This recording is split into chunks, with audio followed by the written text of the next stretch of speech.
What's up, gamers? Welcome to Battle Mallet Podcast, episode 15, the Nova 2019 Saga Chapter 2.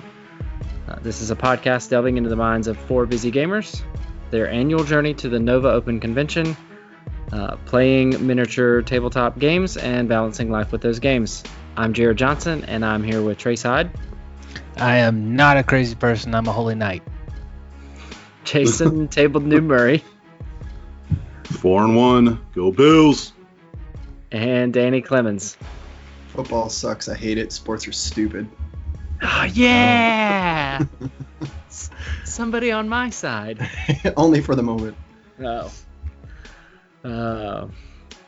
So this will be the second. What was that about? Let's go, Buffalo. Jesus. Ay. Give him one good season. You just shut up about it. I know. Oh, sports ball. Hey, I mean, Music City Miracle curse is over. They actually ruled a forward pass, an illegal forward pass today. Hey. Not that I want to date the podcast or anything. But yeah, Hey. Yep. it's good. Just dated now. It's over now. Yep. So much for eternal Everybody's here for the content. sports content. So That's right. A blistering commentary. hot takes. Yeah. Oh, da-da-da. Oh my gosh. And ceased gonna- and assist. Yep. Yeah, demonetized. It's going to be our bumper music from now on. No, so enough with the sports ball talk, which there's nothing wrong with sports. They're fun. You should enjoy fun things. But that's not what our podcast is about. We're going to talk about our favorite Nova experiences. And since we're more than a month out from Nova, we'll kind of wrap up the Nova discussion, for the year. And we'll kick things back off, once we kick off season 2, getting ready for Nova 2020. So we'll kind of talk about Nova. We want to talk about all of the news that's coming, down the pipe for Warhammer 40K, for the Psychic Awakening. And then, of course, 75% of us are super stoked and neck deep in Beastgrave. So we'll spend some time talking about that. And then we'll wrap up the show. But before we get into that, what's everybody been up to?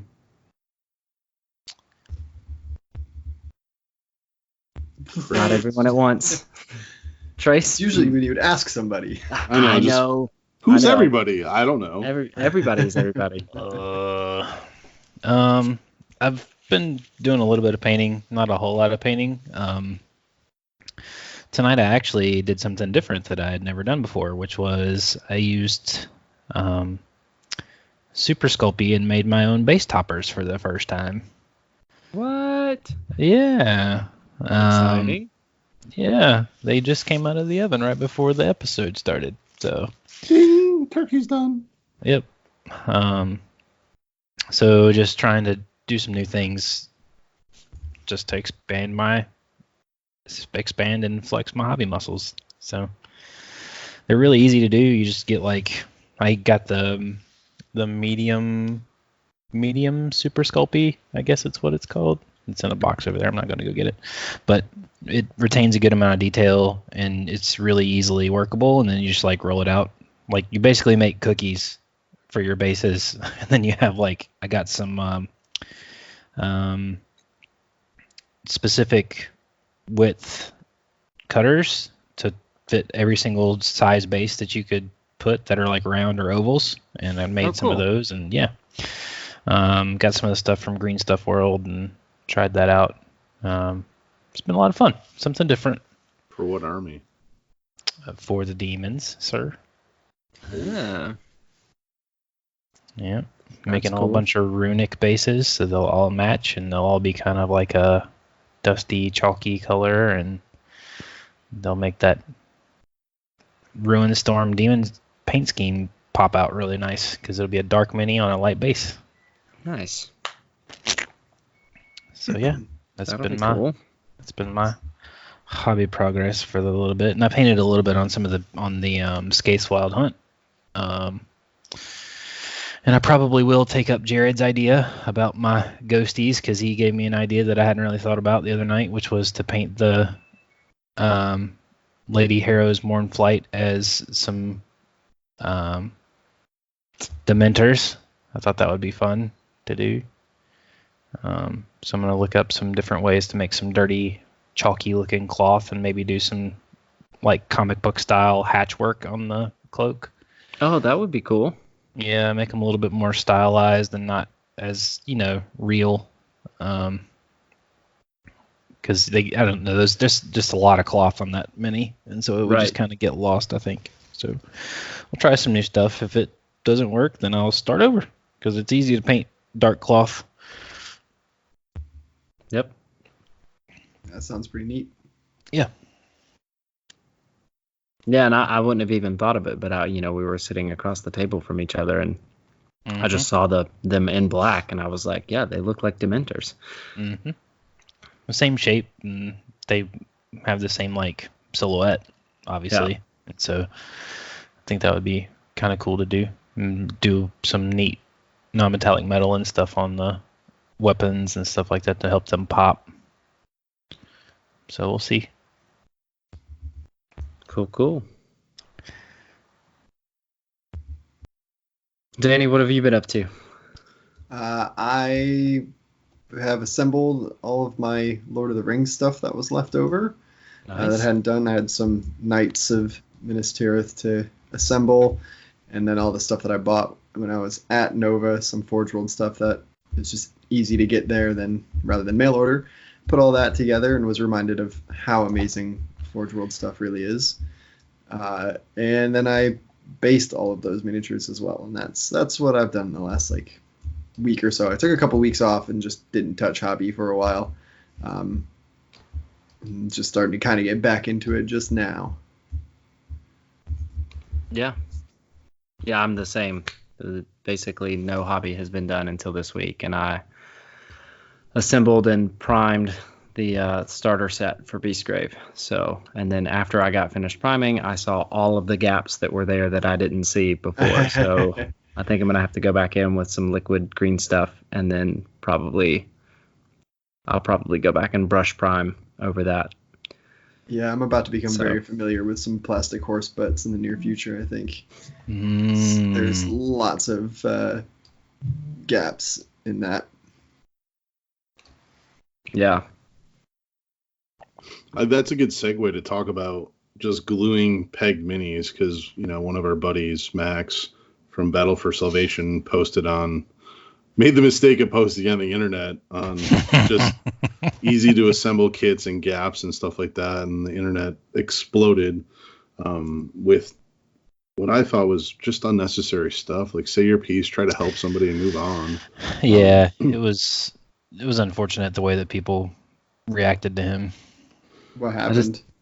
Just negative, like they're easy to build, like just kind of being snide because they're quote unquote easy to build. And I think, most of the time the Underworlds community is very accepting. I haven't had really any bad interactions with it, but this time it was kind of the good old GW neckbeards coming out and saying like, haha, you don't know how to put together a peg mini, which I've made the same mistake as what Max had. And I glue, the first Stormcast models I put together, I put glue on the pegs, plastic glue, and I pushed them together, and there was a gap. And it's because the glue, they're machine fit, the pegs are machine fit so well that any material will cause the peg to push out.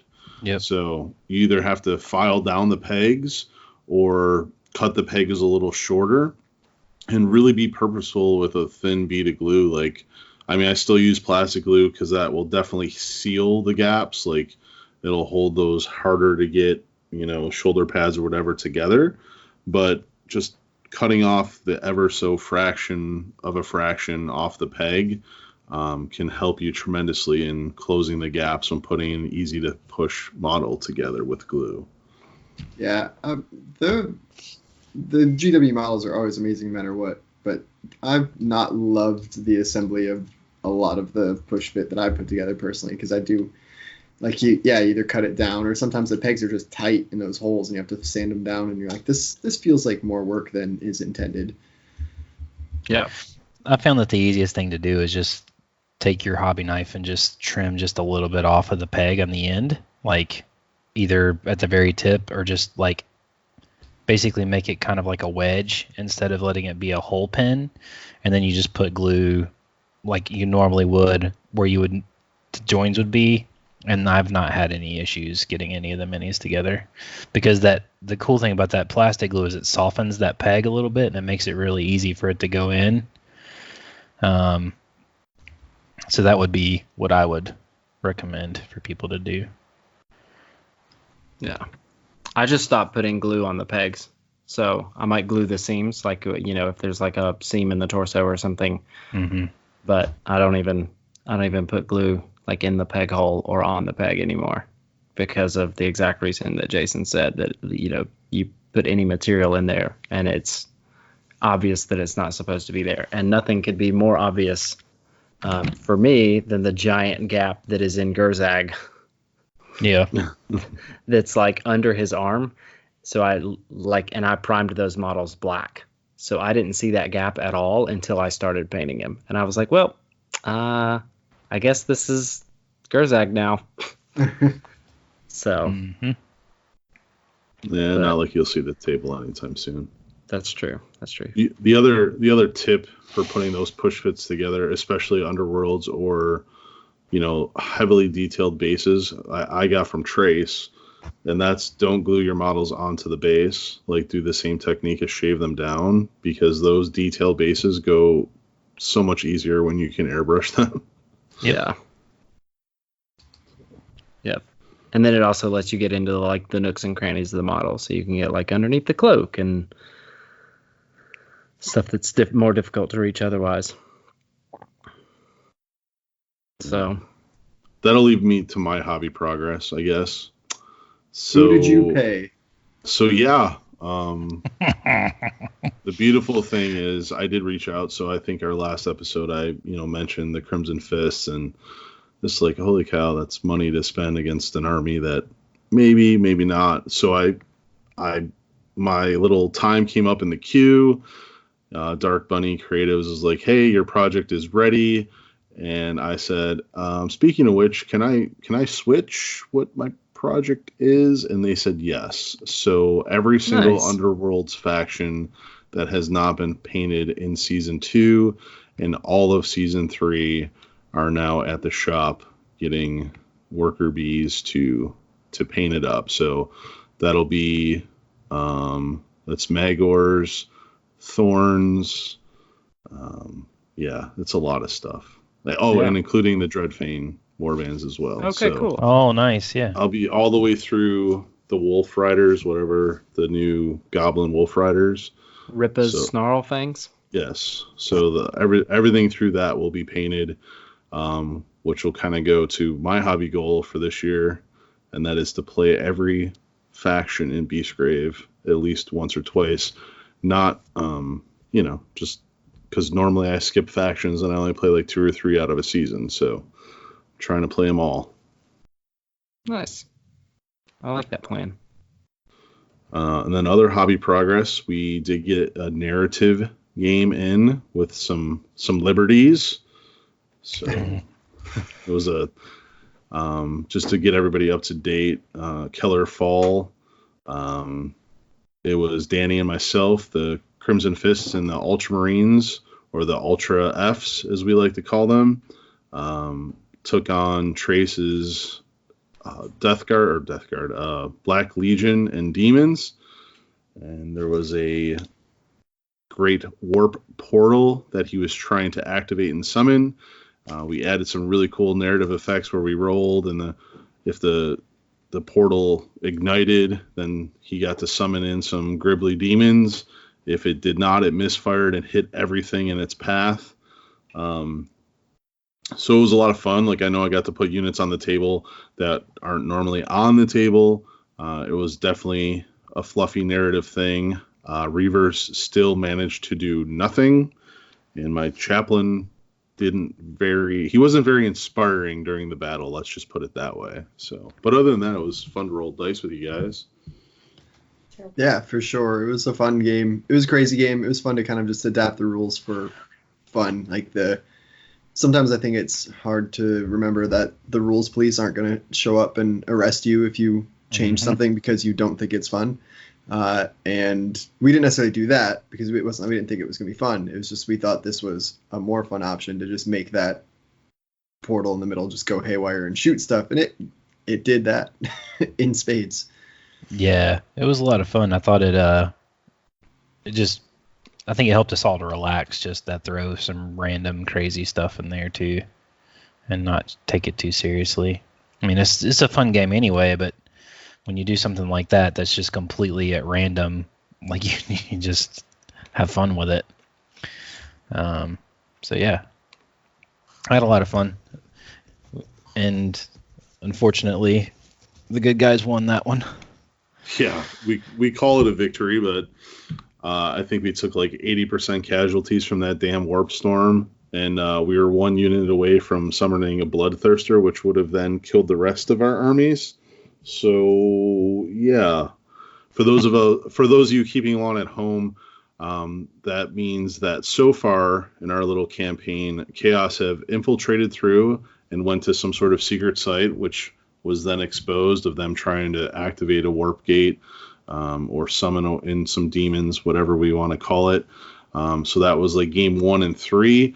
And then in between, Danny saved some Inquisitors, which legitimately did nothing for us when the warp gate showed up. Like, what? It just took off. Yeah, where did you all go? So they weren't Inquisitors; those were civilians. You just saved civilians. So what are they going to do against the warp That's not gate? what they told us when they were in my tanks. Well, you think we care about saving some civilians? What are we, Ultramarines? Oh yeah, some of We us know are. the Crimson Fists just like to mow them down. So that's right. That's because you told me to. It was under your orders. odd interpretation of orders. No, but I'm having fun with the narrative, and it's made me want to play like an actual game of 40K with, points and all that fun stuff, just to play one here. Sorcery.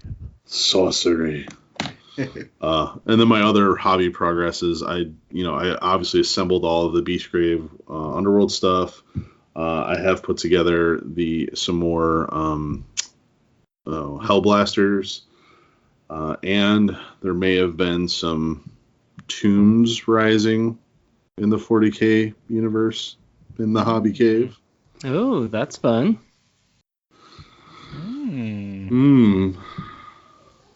So yeah, plastic glue went on some Terminator style models over the last week.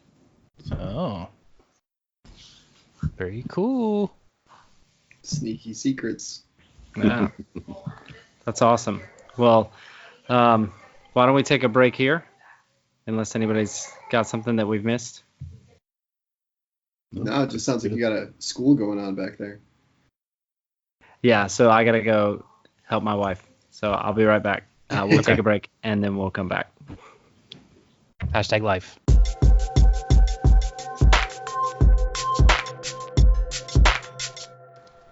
And welcome back, as we had a pause for Jared to go finish duct taping his children back into their beds. Don't judge me. Oh, love it when that happens. I'm sure everyone can hear the chinchilla jumping madly behind us right now, so it's all good. But this segment is about Nova wrap-up and our experiences and our favorite moments of this past Nova experience. So, first off, I do want to take some time and just thank our guests over the last few episodes. Jimmy for coming on to talk to us about Lord of the Rings and his Underworld's experience. Jonathan Davis from Path to Glory podcast and Well of Power website. Randall and Max from Battle for Salvation, all sharing their Nova experiences, highlights, and comments. We do appreciate them taking time and echoing what makes Nova so fun for us. But now let's talk about what we liked the most. And we'll start with Jared, seeing as he's the reason that we had to take that super long pause. Jared, what were your favorite moments of this past Nova trip? So I think the top for me, and this will probably be consistent every year, is I think the top experience for me will always be Saturday night on the rooftop bar. It's I think I Mike. wasn't at. Thanks, Jared. Well, that's not my fault. You're the It one that kind had of to is. catch It was up. your plan. Whatever. My plan for you to not come hang out with us. Now you make me. Oh, I'm done. Yes. I quit. Shortest podcast ever. I know. Anyway, Saturday night Nova bar. Saturday night, the rooftop bar, the charitable foundation bar. All of the drinks are for charity. Mike Brandt's band plays. I'm a sucker for live music, and so it's like just a good time to hang out, enjoy good music, have good conversations.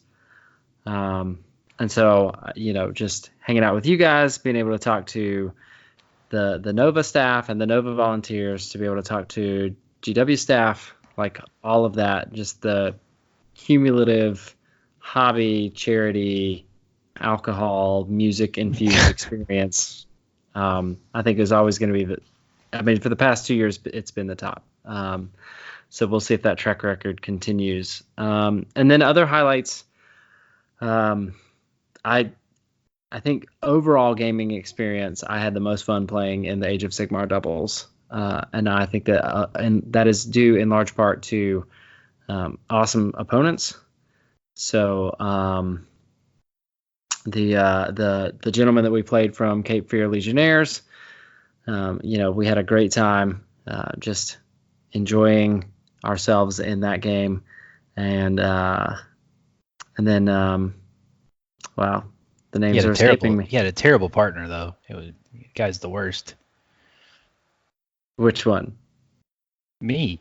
Oh yeah. I thought you said they had. Dang, had a we're terrible slow tonight. Good Lord. Sorry.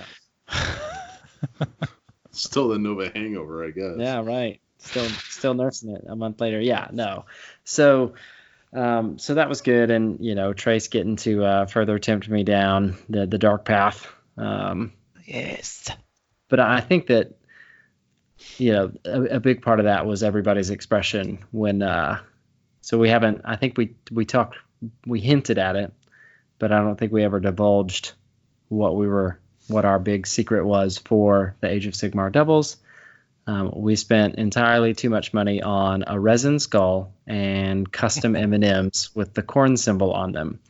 And so the first time anything died in any game, whether it was our model or an opponent's model, I would reveal from underneath the table this resin skull full of these red M&Ms and say blood for the blood god, and offer them to our opponents with the standing offer that anytime anything died, our opponents were free to take M&Ms from the skull. And so one of the cool parts of that was that we were right by the judges table for our last round.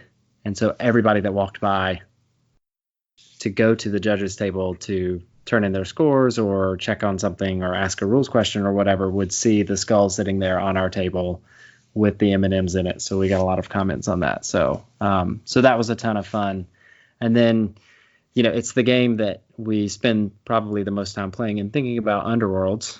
And so, just that experience was cool. And it was even better this year, as our guests have commented in the past, the fact that we were familiar with each other, and that there were friendships there that weren't there last year, so we could cheer each other on, even if somebody did better than we did, or things worked out differently. So like, I got to play Randall again, and if you listen to the Battle for Salvation podcast, you know how that went. He just trounced me. It's okay. I got him back later. Yeah, you got him back. Yeah, so we're still up 2-1 Battle Mallet versus Battle for Salvation. So gauntlet's been thrown. So we'll see how that record continues. No, I think aren't they up? No. They're up 3-2. Yeah. Oh, they're up 3-2. Because Max. Because you lost to Max and I lost to Max. Oh, that's true. Yeah. Oh, that's right. Last year. Okay. Well, we're 2-1 versus Randall then. Yeah. That's what really matters. And he'll listen to this and be like, oh. So going back to that wonderful skull throne with the M&Ms. Yep. You said you spent way too much money. There was a story about getting that goblet. That's true. Yeah, that's important to bring that up. So getting everything packed, we bring entirely too many things to Nova. So you got to imagine, we brought our Underworld's armies, and then we didn't know, or our war bands, and we didn't know, are we going to have free time to play? Are we going to be able to, get some kind of like side tournament going, like Friday afternoon or something? So I brought all of my Underworld's models and all of my Underworld's cards, and then I had, my Warhammer 40k narrative army, and then Trace had packed the Age of Sigmar army, and then this is basically the same story for everyone involved, because even Danny brought his Underworld stuff in case we wanted to play against him, which was awesome. And then we brought board games, and then, we need like clothes and stuff like that. So in the midst of getting everything into the van, I forget the M&Ms and the resin skull. And so, so I'm like racking my brain. I'm like, how is this going to work? Am I going to pay $60 to FedEx overnight this thing? And so I think this is Wednesday, right? That I call my wife. And I'm like, I forgot the skull, babe. And she's like, no, you didn't. And I'm like, yeah, I totally forgot the skull. She's like, what are you going to do? And I was like, well, I need you to go to FedEx. What are you going to do? Yeah, right. So I said, I need you to go to FedEx, and I need you to figure out how much it's going to cost to overnight this thing up here.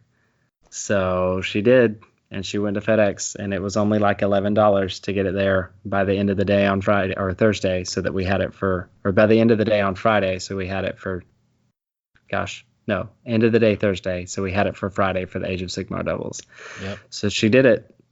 She got it up there. So kudos to Daniela. She saved our Age of Sigmar doubles experience, because I don't think it would have been the same without it. I think that's true and fair. Yep. Wife's coming through in the clutch. I know, right? Something about balancing life and games. So that's it. Yeah, I'm glad you asked about that, Jason. So, and then so Underworlds was fun. I went a whopping 3 and 4. So, finished in the third bracket, but I did play a really good game against an awesome opponent. Anthony, and I'm going to butcher his last name. I think it's like Ferraro. So he was playing Gits. This was round 4. So to figure out what seed we're going into, we're both 2 and 1 at this point. So one of us will end the night 2 and 2. One of us will end 3 and 1, and that's going to flip brackets. So am I going to go into the 8 to 16 bracket, or am I in the 17 to 24 bracket? And so played a great game. He took it pretty strong game 1, and then we're playing game 2, and we finished the second activation phase, and he has like 3 goblins left. And so I start clearing my deck because I think that the game is over because of the game state that we're in. And so I realize what has happened as he starts like drawing cards. And so I just like freeze. And this is, I don't know how I'm going to fix this, because this is what happens to me. Like, I make a mistake and then I get flustered, and it basically costs me a game. And I feel like it's happened like more times than it hasn't. So I don't know if anybody has any tips on how to not just utterly lose your mind when you make a critical mistake. I'd be happy to hear it. And don't tell me to stop making mistakes, because I can't guarantee that that's going to happen. But anyway, get good, scrub. Yeah, get good. So get you a sports psychologist. Yeah, right. Something. I think we know one of those. I mean, do we? We know a psychologist. A psychologist. Pretty sure you're out of her age bracket there, Jared. Yeah, I might. Damn it. No, he's not. Emotionally, maybe not. But anyway, so Anthony was awesome though. Like he said, we've got time. Take a minute. Like whatever you want to do, it's fine. Because like initially when I did it, I was like, I don't know how to walk back from this. Like, I feel like I should just like concede and give you the win, even though I was like up on Glory pretty strong at that point, because I had like ruined the game state. But he said, take a minute, you know, whatever you want to do is fine. Like, I just want you to be happy with your decision. So I took a minute and I thought about it and I said, okay, like, how do we walk back from this? And he's like, well, do you know what was in your power hand? And I was like, I mean, I kind of do, but I don't, like, I feel like that's not reasonable. And he's like, okay, well, why don't we go through your thing and we'll just pull out everything that we know that you've played, like all of the ploys and spells and all that. And I said, okay, that makes sense. And then we'll shuffle and you'll draw a new power hand. And then he said, okay, now we can walk through your objectives, because I've been sitting here playing with you. Like, let's walk through your objective deck and we'll go through everything that you've scored, and then we'll put everything back and you'll draw up and we'll go through it. And so that's what we ended up doing. And I took game 2, and then we went into game 3, and I think I was still flustered, but I misread the board state on one play, and I think it's what cost me the game. But that, I feel like for all of that to have gone down and for me to make like just one mistake instead of like a series of mistakes shows some growth, but I'm still like trying to figure out how to not just lose my mind when I make a mistake. But anyway, so kudos to Anthony, awesome opponent, class act. So just want to give him a shout out for that. I think to help us along with that, right? So for our listeners, Jared and I play Underworlds 2 or 3 times a week, and we play on TTS and all that fun stuff. But we often will break down like the game and say, oh, well, I made a mistake here, I made a mistake there, and we have this running joke of take backsies.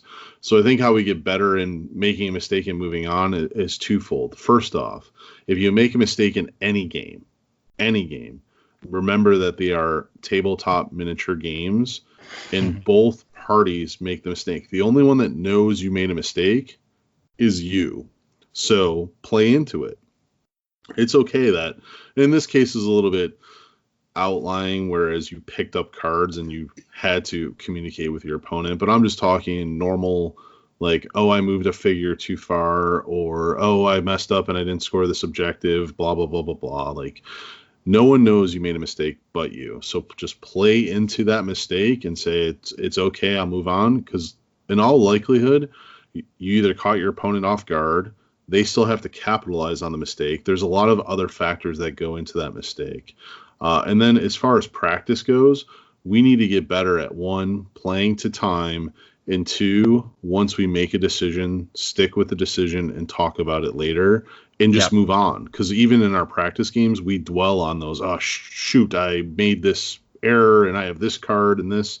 Like, it's okay. Like, there will be another game. We'll score that glory of that game. So, yeah, no, that's good points. So moving on, because segue into your partner of AOS, Trace, what were some of your highlight moments of this year's Nova? Well, Jared kind of stole all mine, which is fine. It's fine. That's what he does. It's true. No, I thoroughly enjoyed playing in the doubles. The rooftop, I mean, just the entire social scene and meeting up with people that we knew last year but didn't really know last year, and them remembering us and all that stuff like that. That will, like Jared said, the social aspect will always probably be my favorite part of going. But probably the Age of Sigmar doubles was my favorite portion of the weekend. Just because of all the cool people we got to play with. Like, I got to play against Caleb and Nicholas Walters, who were 2 of the best Age of Sigmar players in the country. And I played against them last year. And it was just really cool. They're just awesome guys to play with.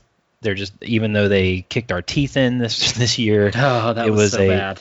Well, I mean, it came down, and they said it too. Like if we don't get double turned on the, so we were playing a mission where if you there was 6 objectives on the board, 2 were in their field, 2 were in the central, and then 2 were in our part of the board, and you're playing long ways, basically hammer and anvil for those of you who play 40K. And their army was it's the same army I played against last year. It's almost exactly the same. It had a bunch of Skyfires and a bunch of Iron Jaws, Pig Riders, and they're so fast and they can get on top of you in a hurry. And that's exactly what they did. And we played pretty cagey in the first round. And I was thinking we're playing for double turn, right? If we go second, we get to double turn them, whatever. But we lost the initial roll off because Jared did not win a single roll. Not one. To win priority the entire time. So we lost the initial roll. They let us go first. So we backed up. And then they came in. They got the second priority. They burned all of our objectives. And they were up like 18-0. And so I was just like, okay, well, that was fun. I was like, let us roll some dice. And they were like, okay, cool. And we just kept going. But if they don't get the double turn on that game, it's a different game because we have enough output to potentially carve through a large portion of their army. And we could have given them a pretty good game, I think. But that was a lot of fun. And then probably one of my biggest highlights game-wise from that event was also 3 Bulgors killing Archaon in one round of combat. You got to do the thing.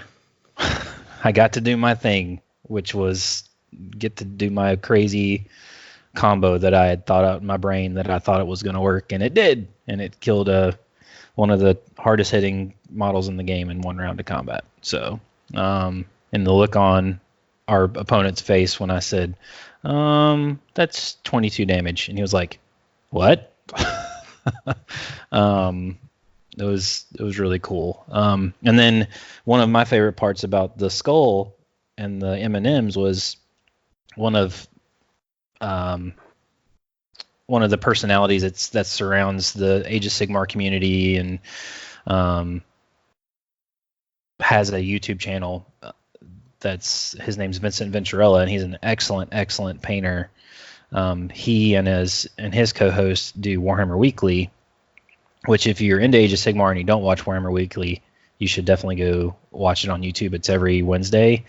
But they break down and talk about all the new battle tomes and stuff like that. But he stopped by and he was just one of the TOs had noticed our M&Ms and he pointed them out to Vince, and Vince was just like, what are those? And it was so funny because he was just like, I need them now. How do I order them? And Jared and I had to like stop our game and talk to him about it for just a second. We were like, we're so sorry. And they're like, no, we got plenty of time. It's fine. So, and I said, yes, Vince, you can get them in pink and purple with the Slanesh symbol on them, and you'll be very happy. And he's like, you knew where my brain was at. And I was like, yeah, I watch the show, so I kind of know where your allegiances lie. And it was so cool because he remembered us because we were in the rooftop bar on Saturday night, and he remembered us, and we talked to him, and he was talking to one of his other YouTube buddies about it. And it was just really fun to see that something that Jared and I had thought about kind of be impactful. That was one of my favorite parts. And then all the Underworlds games were great. Playing with Randall was a lot of fun, and you guys can hear about that game on their podcast. I won't go into detail about that, but I played some really, really good opponents this year. I got to play against the Professor, who made it to top 8. He beat myself, and he also beat Max. He beat Jimmy too.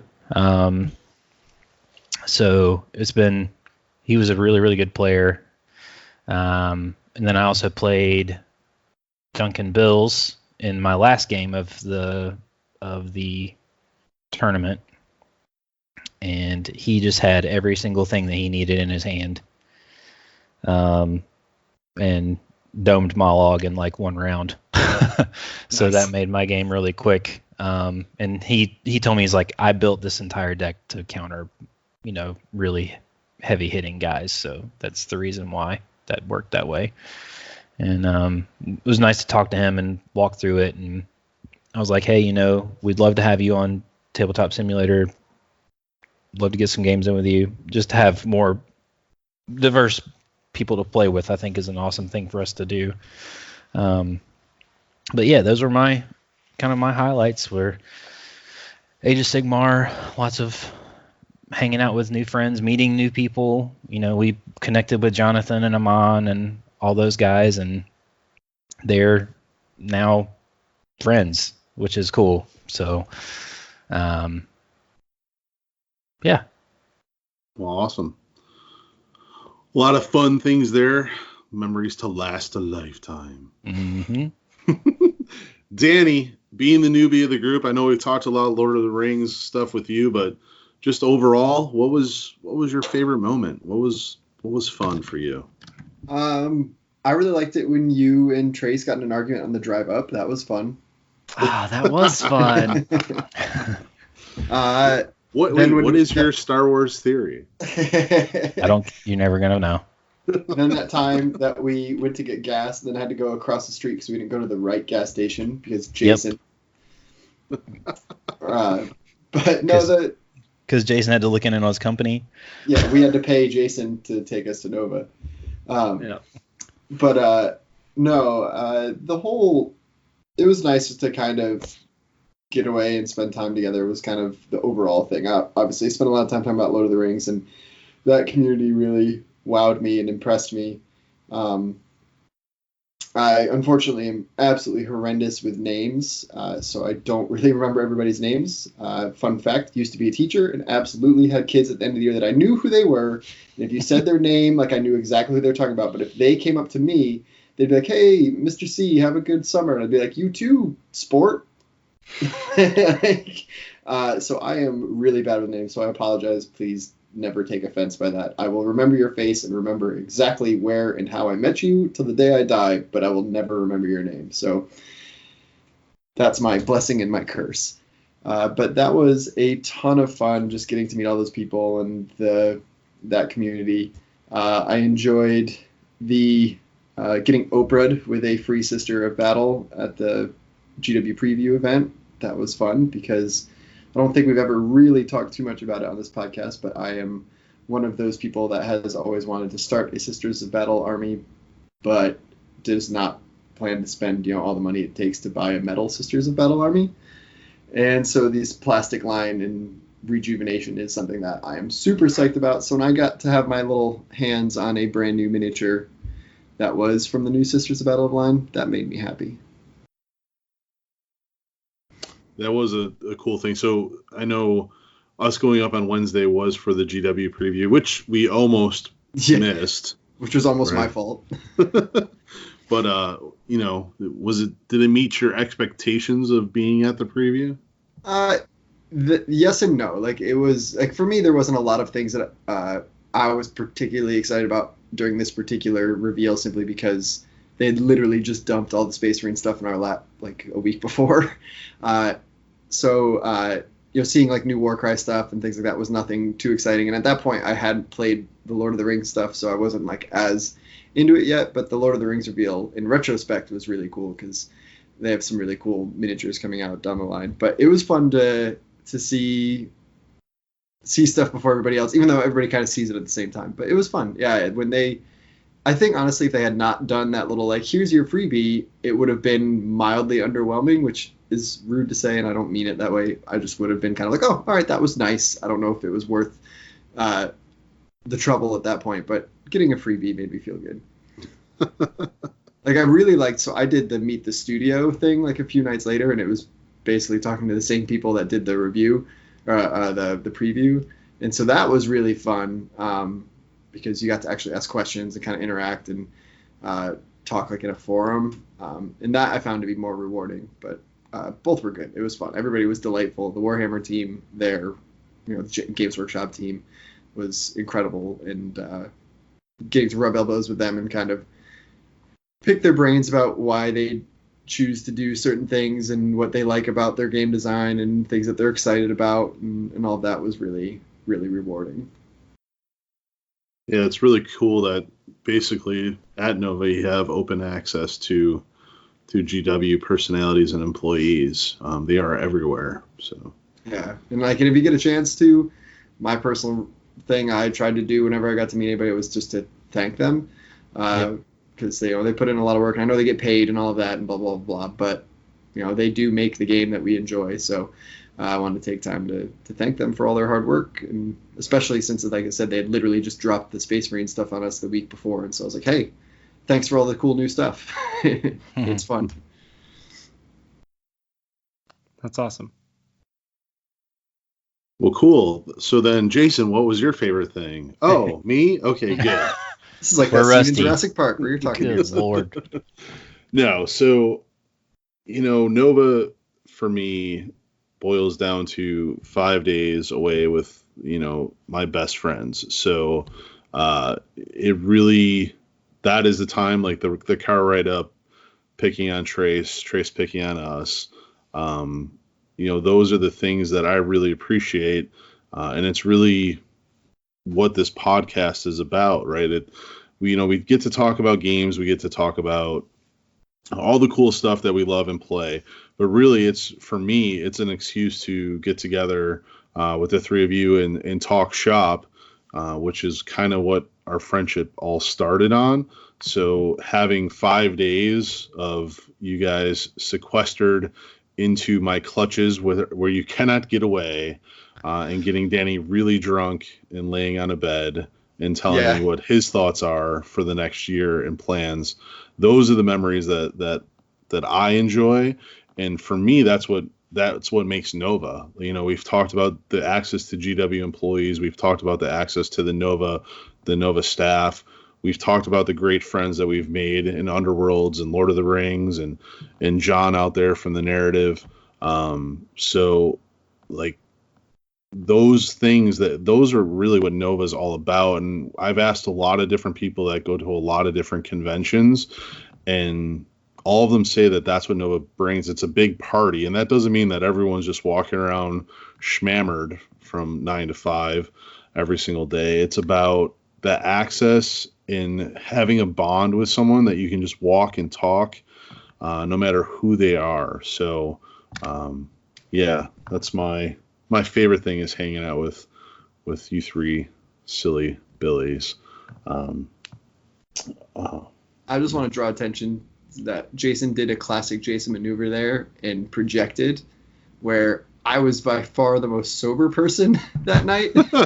So let's not get it crazy here. You were not. Jared did maybe pass out. So he did take a nap. Totally passed out.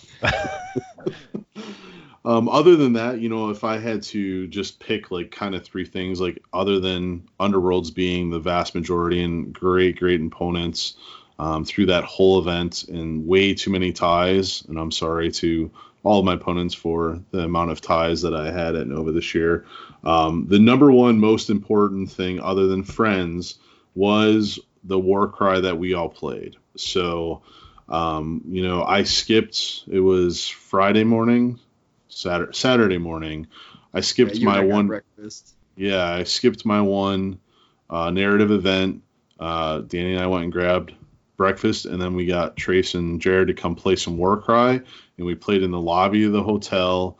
We got to meet a GW illustrator who sat next to us and illustrated some Kill Team cards for herself, and really just play Warcry and hang out. Like it was a really, really cool thing, and have, multiple people walk up, hey, what's this? What's going on? So it was not an event. It was just hanging out and rolling dice. And then my demo of Crisis Protocol. So I won't go into detail on the game itself, but to get me to stand there for like 3 hours was something that I don't normally do for a non-GW game. And that game is a lot of fun. It takes me back to my HeroClick games. I was super jealous that I didn't get to play because I had to do Lord of the Rings, so I only got to watch for like half an hour, and that was honestly one of the things I was looking forward to doing at Nova, was trying that game. So I'm glad that you enjoyed it because I get to live vicariously through you a bit. Well, it comes out next month, so. Woo-woo. So that's my Nova experience. Once again, I do want to thank my loving, endearing wife for affording me the time to go monkey around with all of my friends, you three, and all of the friends that we made there in the Underworlds community. I do want to thank my opponents again from the Underworlds Grand Clash, especially Sean Moore, who I had the pleasure of playing in the last game of the tournament for the Bracket 3 Championship. It was a close bracket. But yours truly pulled it out, so I am the tallest short person in the room taking bracket 3. Solid. Hey man, you can't lose any of the brackets that you're not in, so I think I'm the tallest short person. Yes. Or the shortest. It's one of the way or the other. Trace was the top winner of the podcast, finishing in the second pod. What, you finished 12th, Trace? Is that something like that? Yeah. So. Well, guys, it was another great year of Nova 19. Let's put it in the book and look forward to 2020. Woo. With that, take a break and be back in a couple seconds.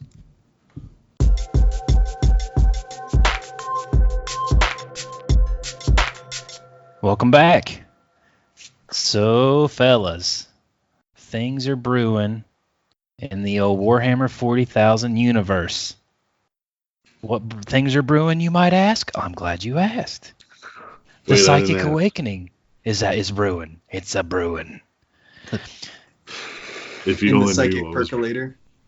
Do what? The Psychic Percolator. It is. It's a brewing. So they announced this week, they've shown some of the models for I think what's going to be the first of many installments for this.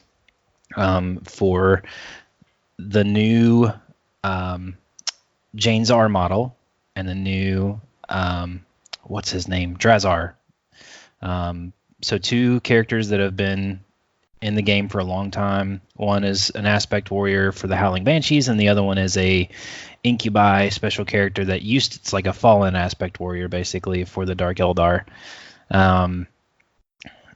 And they announced today that it's going to be a new box set. So I'd love to get you guys' thoughts on that. I know Danny's super excited. Yeah, start with Danny. He loves the pointy ears.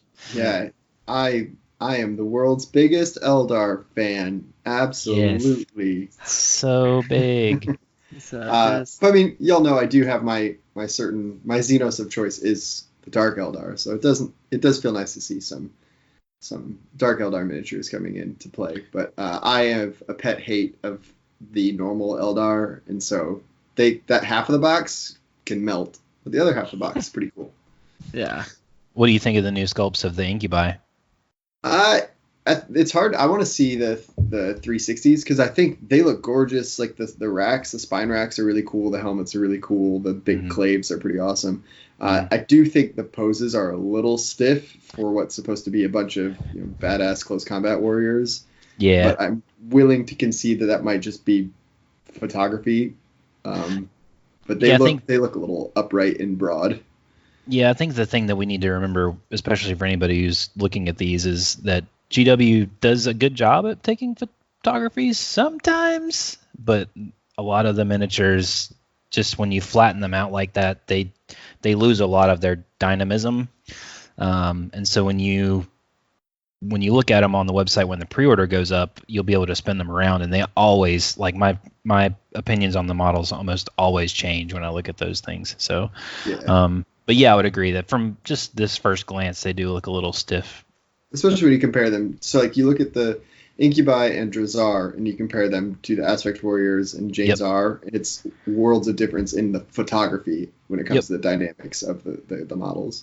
Yep. Yeah, I completely agree. And speaking of plastic Aspect Warriors, Jason Murray, what will you do?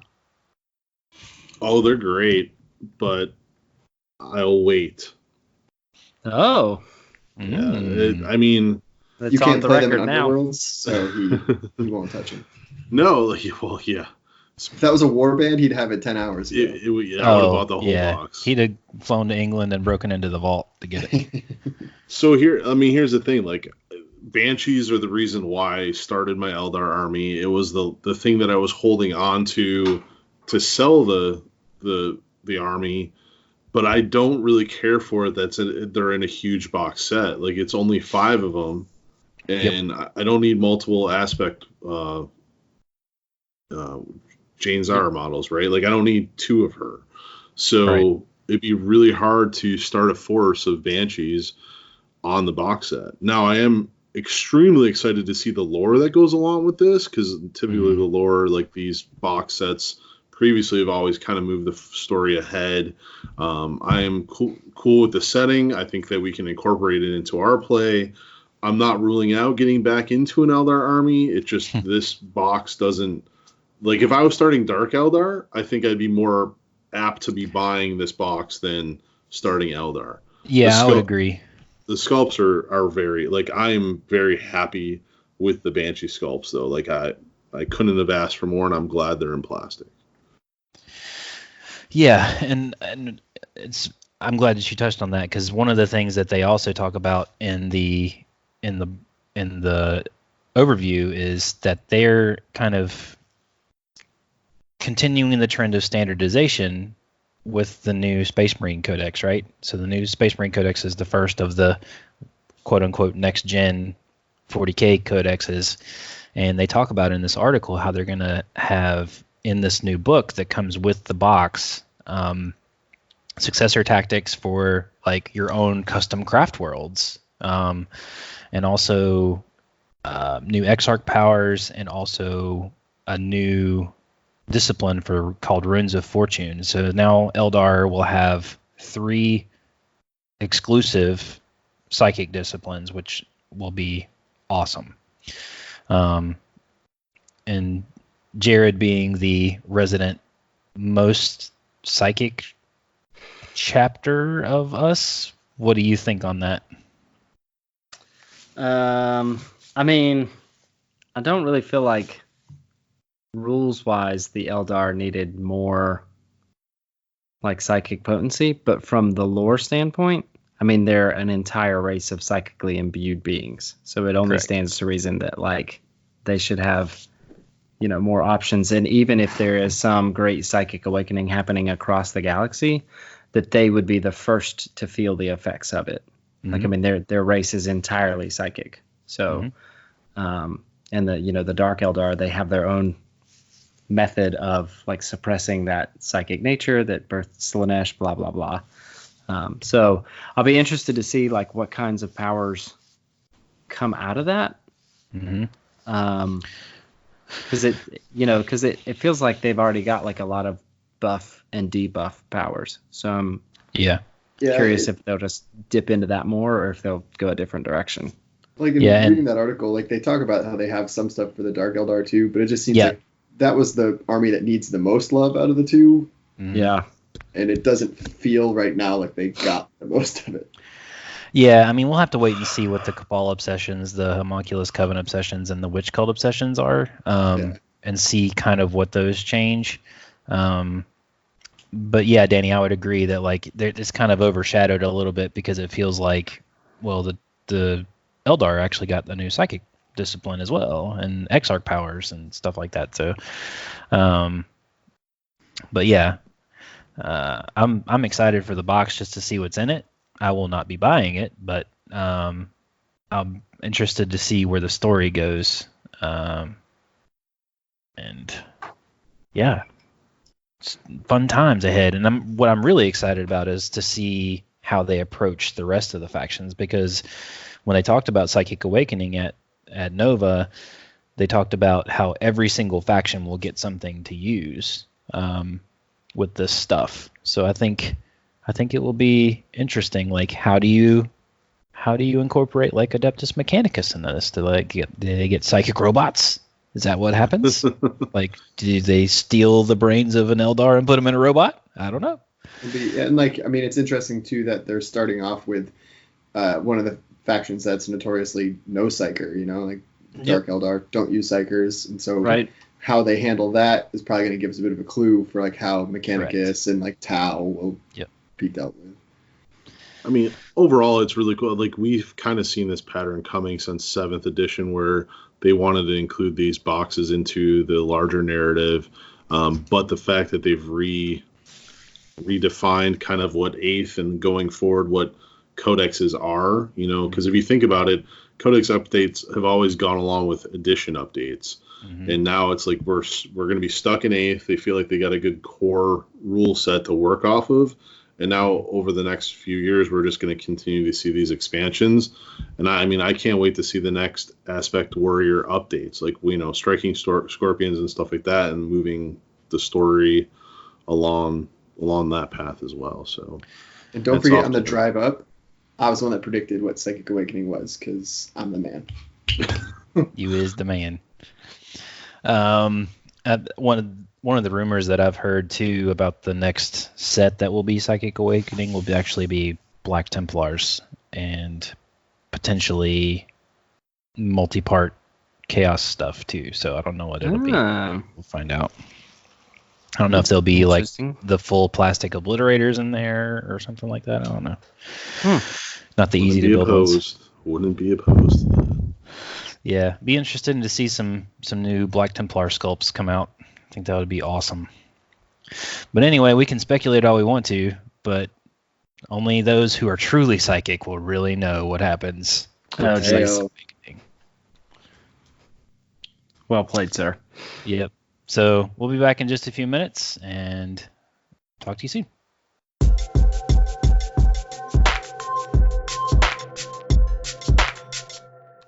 And here we are yet again with another Underworld segment led by yours truly, the village idiot when it comes to Underworlds. There's a big old box that came out. What's it called? Beastgrave. Beastgrave. Beastgrave. Demonetize that, God. Disney. So, Jason, tell me, what's the nuts and bolts? What's so special about this new expansion, reboot, season, whatever you guys call it? So season 3. Season 3. Yeah, we've season 3 on the Ocho. Give it time, it will be. So, you know, for those not familiar with Underworlds, it is like a competitive miniatures game. So they basically make them into seasons, and Beastgrave is season 3, which means updated rules, which, you know, I'm sure we'll get into here a little bit. But the main point is a whole new set of cards, and 2 new factions in the starter set. And for the first time ever, no Stormcasts in the starter set. They were in Dreadfane. Well, yeah, it's separate. 2.5. It's like season 2.5. Season 2.5. So you have my favorite Beastman and the elf-like Minotaur deer. They have a name. The Kernarthi Wild Hunt. Excellent. So, Trace, this feels like there's a whole lot of warbands and a whole lot of cards. How am I supposed to manage all this stuff from seasons 1, 2, and 2.5? Just give up. Oh, sweet. I did that a while ago. Get ahead of the game. You know, speaking to you, Danny. No, the best way for you to handle this is you don't need everything. The things that I would tell you is just kind of buy the box that you like the look of first. See if you like the game. And then if you are truly interested in it, I mean, always buy a core box, because the core box will give you your boards to play with. So buy the Beastgrave core box. Proprietary dice. Yep. Get your proprietary dice on. And then find a faction that you like the look of. If you want something that's going to stay fresh for another 2 years, buy a Beastgrave warband that you like the look of. There's currently 3 out. They just announced one today. Or no, one went for pre-order yesterday, the Grimwatch. And then there's several resources around the internet. We've already talked about Jonathan from Path to Glory podcast. He runs a website that's called Well of Power, and he's done some pretty cool articles of talking about which order you need to kind of buy things in order for you to get the most bang for your buck. So I would kind of point you guys over there because he's done a very excellent job of walking through why you buy these boxes in this order. Much better description than I could ever give in the amount of time that we have to talk to you tonight. But that would be my advice, is to kind of get your core box, whether it's the Night Vault or the Beastgrave core box, whatever warbands you like the most. Start there, get another warband that you like, and then start to build on that. And they introduced rotation. And they did introduce rotation. So all the season 1 cards that are universal. So all of your faction cards stay in play, but all of the season 1 universal cards that don't have your warband symbol on them, those are then rotated out. You can play them in a new format that GW has created called Relic, which allows all of the cards across all the sets to be playable with a very limited, restricted list. And then competitive play is now just the current 2 seasons. So whatever the current season is and the past year's season, those are the only universal cards that you can play. So if you're into getting into competitive, and you're used to like the Magic rotation, it's not quite as rapid as the Magic rotation, but it is kind of the same feel. Your warband specific cards are never invalidated. It's only the generic upgrades, objectives, and ploys. So yeah. So if I have like a favorite card from season 1 that's not one of my Skaven cards, I just have to caress it and take it out back until it won't feel anything. It'll be fine. You can take your ready for action and you can frame it and put it on your wall. But you will not be able to play that in competitive play anymore. Those sons of bakers. Those. I mean, Danny, if you want to play, I'll just, it's fine. We'll just play. It's cool, man. Yeah. But you just can't play it at Nova next year. Sorry. Don't worry. Can't wait to book every night playing that game. So, Jared, I am very clearly on the record as being fairly ambivalent about this particular game. Why sell me on season 3? What's so great about it? What would make it different enough to make me want to play? So I think one of the biggest things is they've really tightened up the rule set. So I feel I like love a tight rule set. Yes, you do. Nice, sweaty, tight rule set. Why does it gotta be sweaty? I'm talking to you, Jason. Ooh. It ain't tight over here, buddy. I don't even know what to do with that now. A good rule set that works out, 5 days a week. Yeah. Watches what it eats. Yeah. Yeah. Actually, yeah. That's Beastgrave in a nutshell. I see it in the gym all the time as I drive by with my milkshake in my hand. Nutshells and tight rule sets, man.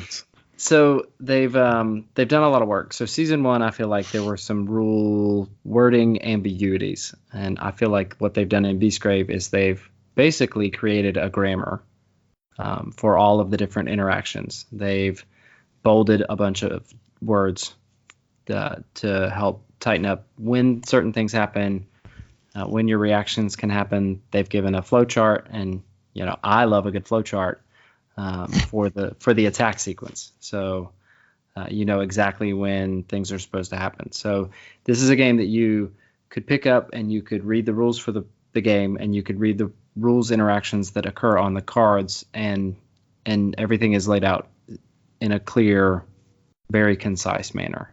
So you know exactly when things are supposed to happen, how they're supposed to happen, in a way that wasn't always as obvious in Shadespire, that they did a little better with Night Vault, but now in Beastgrave, I think they've gotten it about as good as they can get it.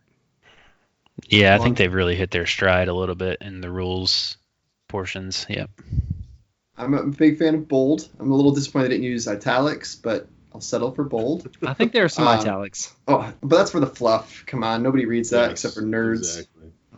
The other cool thing to get you in, Danny, is one of the changes to the warbands is they now warband specific cards, so objectives, gambits, and upgrades, they give you a full set. So if you're playing like the Beastman, you're going to have 12 specific objectives, 10 specific gambits, and 10 specific upgrades, which Jared and I have already experienced. Like having a new player play, it was like no more do we have to sit down and figure out a deck. It's like just grab the faction cards and go, and the game plays really well like that. So for anyone getting in, just get your faction going forward. We'll have a full deck and just try it out. So yeah, that sounds delightful. I think that's something that they probably should have done from the get-go.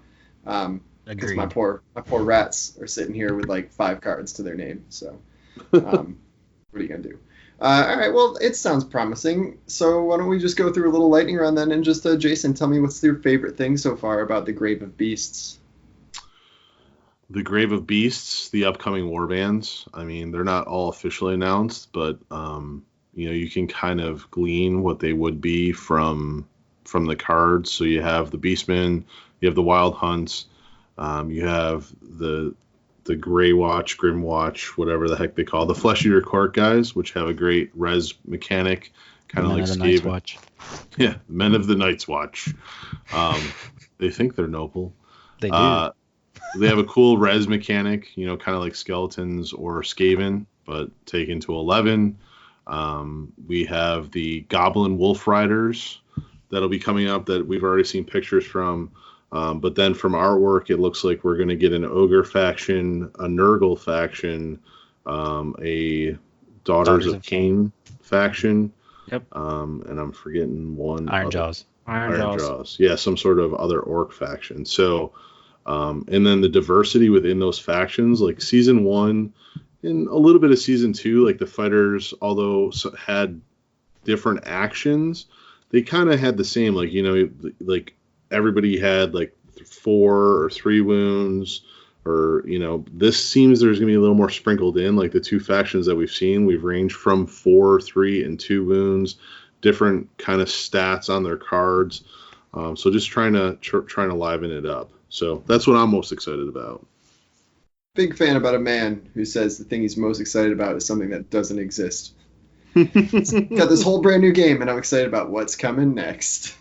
That's right. Trace, hit me up. What do you got?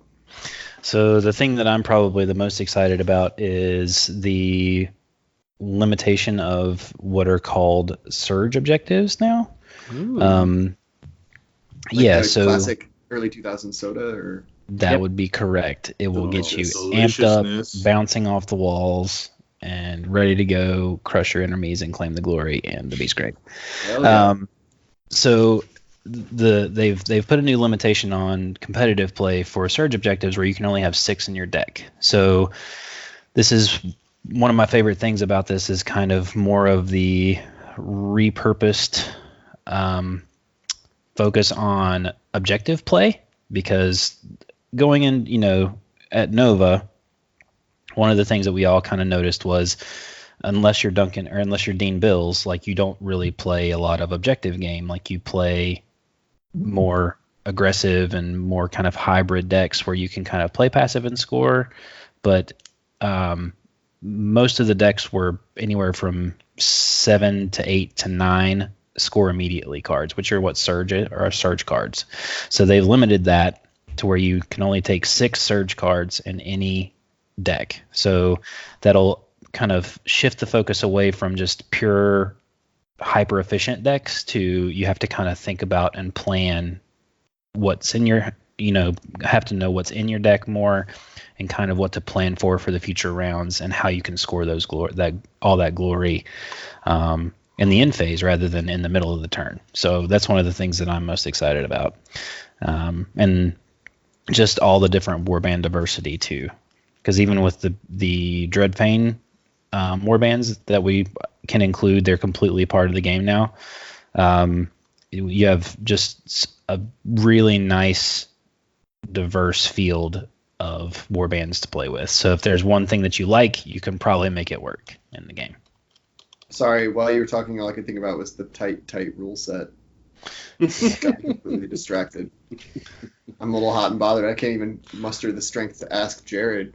Well, just go drink your surge and bust one. Bust bust one. Family show. Wow. I was at least alluding. I was dancing around the subject, but here we go. I was talking about shaking up your surge and busting it, man. I don't know what you're talking about. I'm not going to say it. Nope. Have it there, and I'm leaving it. This is a major moment in my life that I'm passing up on a joke because I don't do that. He busts immediately, so it's fine. Yeah. I've already busted 5 times tonight. Couldn't even tell. So now I don't even know what's happening anymore. I'm going to bust out another question for Jared. What are you most excited about? Oh, we've lost our minds. Yeah. So I think for one, the tight rule set, just to just keep beating that dead horse. I mean, it's unfortunate now in this current moment that's the reality. But I think having, a well-written rule set is going to make it easier for more people to get into the game. And then to kind of follow up on Trace's favorite thing about the surge objectives, and he mentioned this, but I'm really excited to see more people build decks that are designed to take part in more aspects of the game. So really excited about seeing people try to figure out the objective game. So being on the objective tokens in order to get your glory instead of doing the things that everybody was doing, in the previous seasons where, you were just waiting for your opponent to put on 3 upgrades and you get 2 glory, or, casting a spell to get a glory, or whatever those kind of staple, they were in everybody's deck. All of the decks started to look the same. Seeing that shaken up because of the limit to the surges, and then the power of the in-faction cards. So from what we've seen so far, there's a lot of strength in the in-faction cards, which means that each of the factions in and of themselves are going to play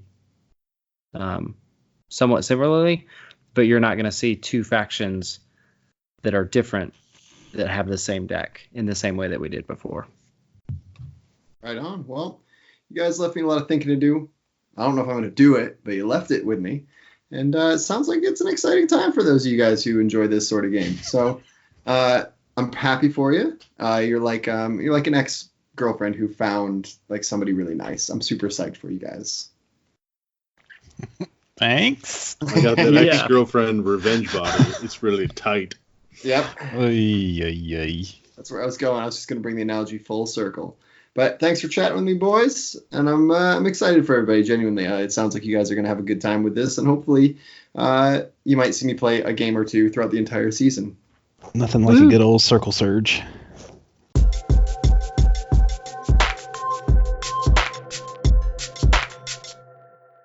And we're back. And that'll wrap us up for episode 15, Nova 2019 Saga Chapter 2. The final chapter for Nova 2019.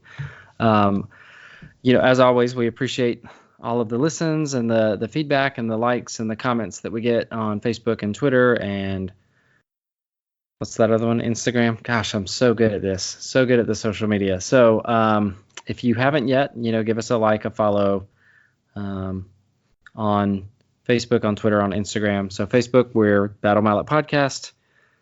Twitter, we're Battle Mallet 1. Instagram, we're Battle Mallet PCast. And we have a Discord, and it's some weird, funky link. It's the Battle Mallet Discord server. I don't even know if you can search on Discord. Jason? Yes? No? You just have to go to our link and you can't search. Okay, that's okay, cool. So there'll be a link to the Discord server. It's either on our webpage, on Facebook. It'll be in the show notes.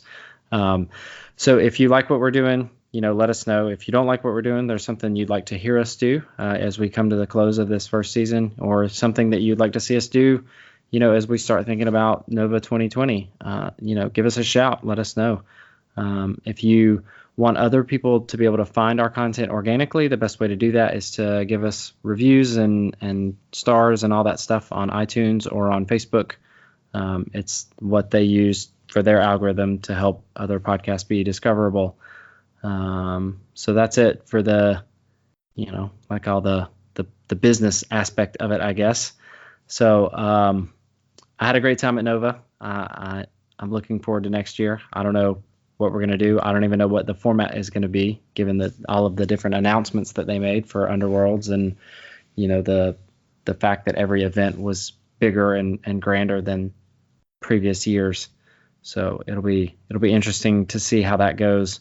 But before we close out, anybody got any final shout outs, any events coming up? Or well, I want to give a little love to friend of the podcast, James M, for producing another James M, third of his name. Yep. Oh yeah, congrats. Yeah, congrats. Jimmy's a daddy, and we're psyched for him. I'm happy for him. Is. Yep. Sweet. Welcome to the club. Yeah. I'm staying out. Han is a handful enough for you. Ain't he though? What a mess. Cool. Anybody local? I know Jason and Trace are planning on being at Game Theory on Tuesday, which will either be tomorrow or today, depending on when I can get this edited and posted to do some Underworlds. So Game Theory in Raleigh, if you're local and you want to play Underworlds, hit that up. I'm going to do what I can to get out there, but I can't set anything in stone yet. But I think that's it. Yeah. Sweet. Yeah. Cool. All right. So for the Battle Mallet podcast, we are 3 dads and a Wegmans hater. Oh. I love it, but it hurts me so. This is Jared signing out. This is Trace signing out. And Danny signing out. And I'm Jason, Table New Murray, busting the hell out of here. Peace.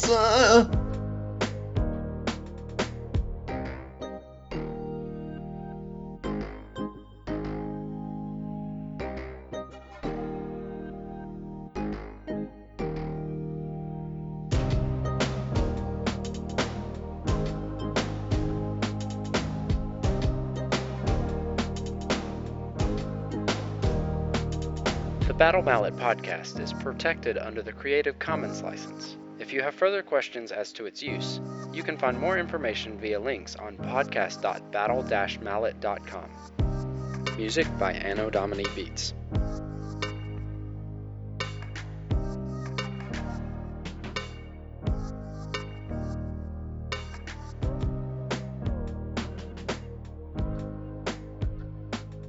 I learned from enough episodes of Cops that if you're going to use the taser, you have to announce it 3 times. I'm gonna tase you.